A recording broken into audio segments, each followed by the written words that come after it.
California, home to oceans, palm trees, mountains, and forests.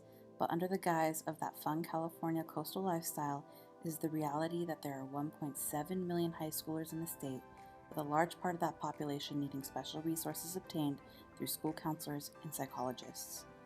Most schools operate with 2 or 3 counselors for the entire school population.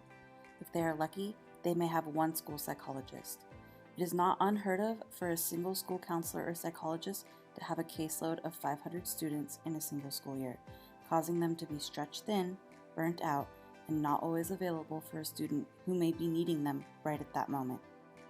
First off, because of funding limitations, school counselors, intervention counselors, psychologists are stretched very thin. So at my high school, for example, there's 2,200 students on campus. There's one psychologist.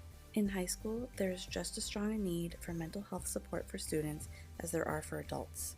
High schoolers can become depressed, develop mental disabilities, and experience anxiety or suicidal ideation. These students can become a risk to themselves and to others, and sometimes a bad home environment may also lead to questionable behavior patterns. When these problems cannot be addressed at home, it is commonplace for a school counselor or psychologist to intervene to make sure a student gets the attention and resources needed so they can move forward in a positive and fulfilled manner. So a lot of what I'm doing is dealing with students who are already in the program, who have behavior problems, who have counseling needs, but I also have to do lots of assessments, right? And in order to qualify students for special ed and, deal with the triennial evaluations that come up every year. And so if we had more psychologists, and if we were to follow NASP, the National Association of School Psychologists guidelines, you would have one psychologist per, say, 700, 800 students, right?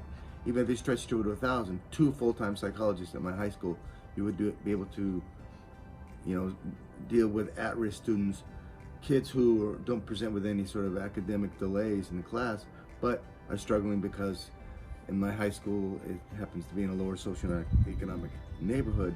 You have a lot of broken families, caregivers instead of parents, incarceration, drug problems, poverty, things like that. So more staff would make it a lot better for us to service the needs of kids, because we always have lots of kids who present with self-harm. I'm always doing, sending students possibly to the hospital on 5150s and things like that. If high school counselors and psychologists were a higher priority in school budgets, there would be hundreds of thousands of high schoolers getting the help they may need.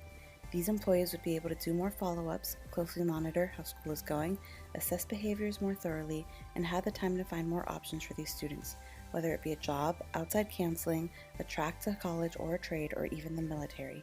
Anything that could help a student succeed well into adulthood. If we gave them what they needed, larger budgets, regular trainings, and legitimate resources, the number of at-risk students would go down, and our current high school counselors and psychologists would be able to be more effective to the students in their schools.